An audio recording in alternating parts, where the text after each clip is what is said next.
I think I know, but I don't know why. The questions are the answers you might need. The next song is Do You Know What I Mean? And Do You Know What I Mean, of course, is the lead single from the massive, massive release of Be Here Now. Quite conveniently for me, it tells you exactly the date that it was released, Thursday, the 21st of August in 2020, in 1997. So that's just under 28 years ago. It's probably the biggest album release ever.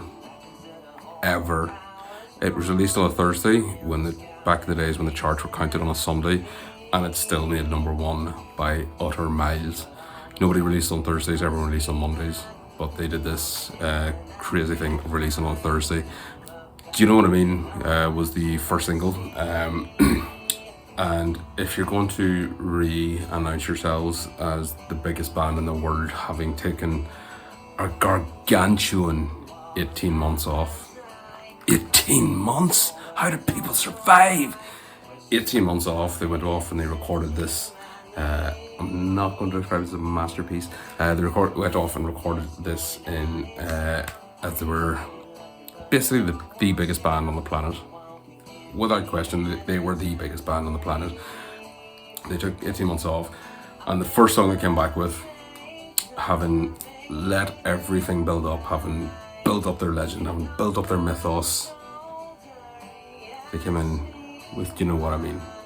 I'm just going to play it a wee bit now, just to show that this is how music worked back in the old day. You'd actually go through the whole process of opening the CD case, getting the CD out, waiting until your previous CD got removed. Got a bit of Aussie in there for tributes to races. You put it in, and you close your disc again. You listen to all the sounds, all the tactile feedback. You let it read, and let it play. And one of the best things about this song, to really, really accentuate how good they were, is that they made an epic album opener. You can already hear the helicopters coming in. I've told you about the helicopter before. And then the Morse code comes in. Yeah.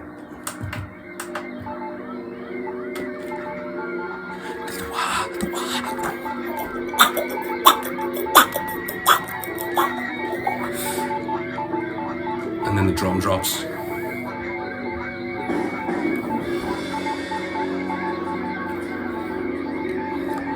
We're back, lads. We're fucking back.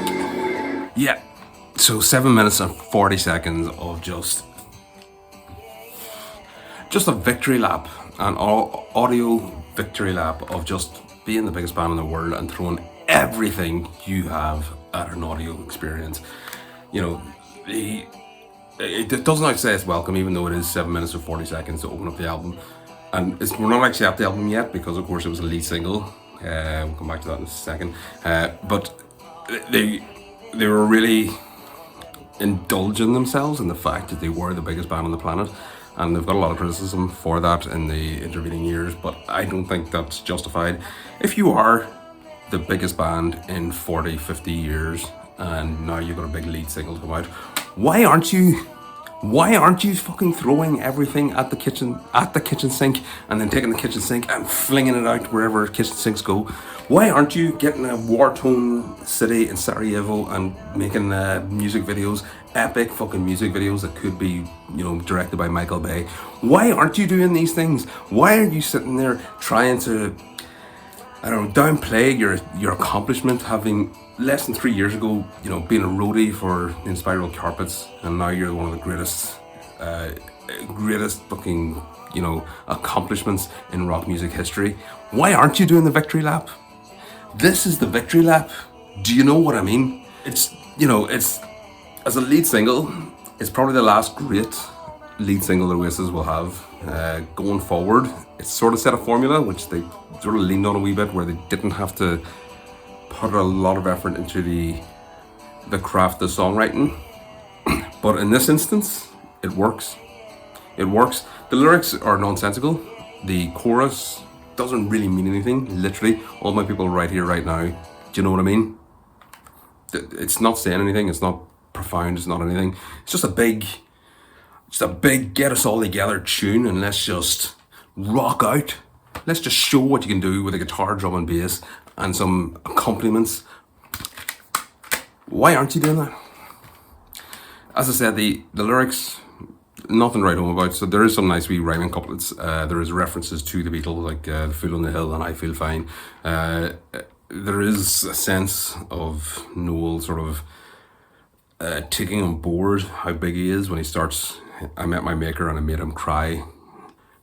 Listen up, man, they don't even know you're born, referring to his maker. I'm assuming he's talking about, the higher power rather than his dad, who he doesn't speak to. He is sort of grappling with the idea that he is now, a Roman god almost.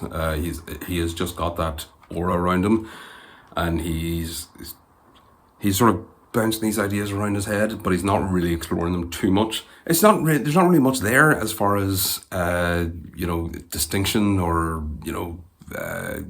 big leitmotifs or big orchestral numbers or anything like that. It's just a collection of just noise and sound and music in a rock music context, and it's literally just put out there to just be itself. And you'd think with something that ostensibly is that shallow should have sort of died in amongst the rest of the sort of later Oasis catalogue, but it doesn't. It is still on their set list. It has still been played in the current tour. It's a triumph. It is a triumph of being triumphant. Do you know what I mean? Do you know what I mean? Like, even just the casual throwawayness of the title of the song and the main, chorus line. Even that, it just sort of grasps something that's sort of intangible. It just sort of gets a moment and a meaning in time. And that's why it deserves a place on the list.